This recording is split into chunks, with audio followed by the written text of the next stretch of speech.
سلام به همه هموطنان، به همه محب پروران، به همه استحصال کنندگان بیاگوموس. ما اینجا حاضر یک بیارکتری که 22 март آورده کرماکو را در اینجا سر داده بودیم. یک بار روگردون کردگی بودیم. حاضر میخواهیم که دوم بار روگردون کنیم. ببینیم که در مدت قریب 2 ماه کرماکوی ما چقدر افزایش یافتن، چقدر تخم پرتافتن، چقدر کار کردیم. ما حاضر را که هم بیارکترمونو حاضر وای میکنیم، لیج میکنیم، نشان میتیم. بیارکتری ما وای ما هم خیلی وای کردگیم. من خیلی پاشخانه من سیتکا خطی سیتکا اول پرتافتگیم، بالای سیتکا دا پخال پرتافتگیم برای که پرنده ها همه پرنده ها ندرویان نخرن، غم نتیان. همین حاضر ما میگیریم خیلی هم اگرم پاوزا خطی سنیمت کنیم.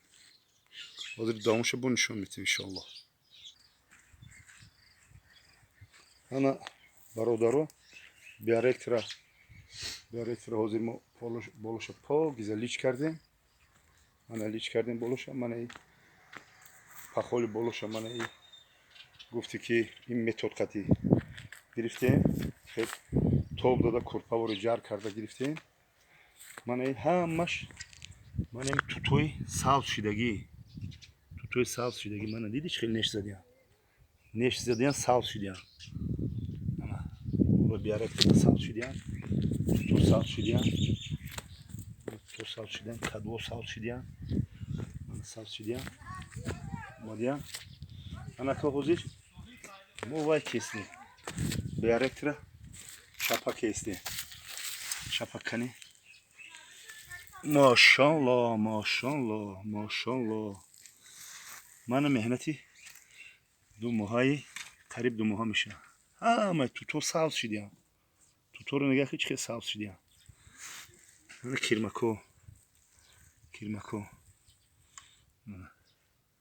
کرماکو همه سوب سرخ کرماکو.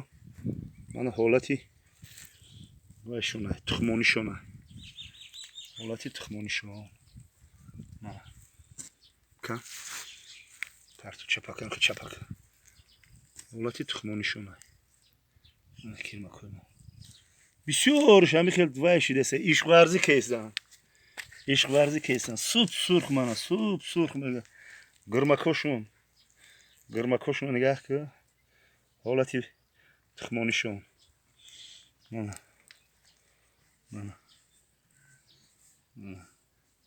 ای خدا خواهد انشالله ماشاءالله هم خیلی خوشرو خوردیان، هم خیلی خوشرو افزایش یافتیان که باور که پارو هم دیدی چه خیلی خوردیان وای کردیان.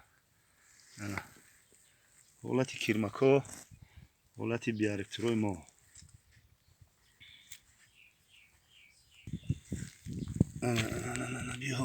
بیا چپک ما حالتی کرماکو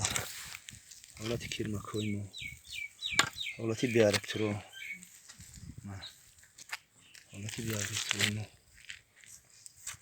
هم خیلی ملایم شده، هم خیلی پارو هم خیلی ملایم شده، هم خیلی وای گفتی راسو پوشیستی شده خوردیم پوشیستی شده. ببین ماشاءالله شده. خیلی که حاضر ما هم خیلی پا گیزه یک بار وای میکنیم، یک بار چپاش میکنیم، هم خیلی چپا میکنیم. خیلی که میبینیم که چیگه میشه. خب من توتا چوشیدیم من این تر چوشیدیم. من خیلی چپا کرده اومده استیم چپا کرده هم خیلی روگردون کرده اومدیم خیر رو گردون کردم اومدیم تو تا پولی چوشیدیم بلوشده خیلی خیلی چپا گردون کرده رفته ایستیم ککانی با میبینیم که چیگه میشه خیلی برادر خداوند نگهبانتون باشه تا ویدیوهای آینده من دویم باشید بیارکترمونه وای کردیم رو گردون کرده ایستیم خدا نگهبان شد در امانی خدا باشه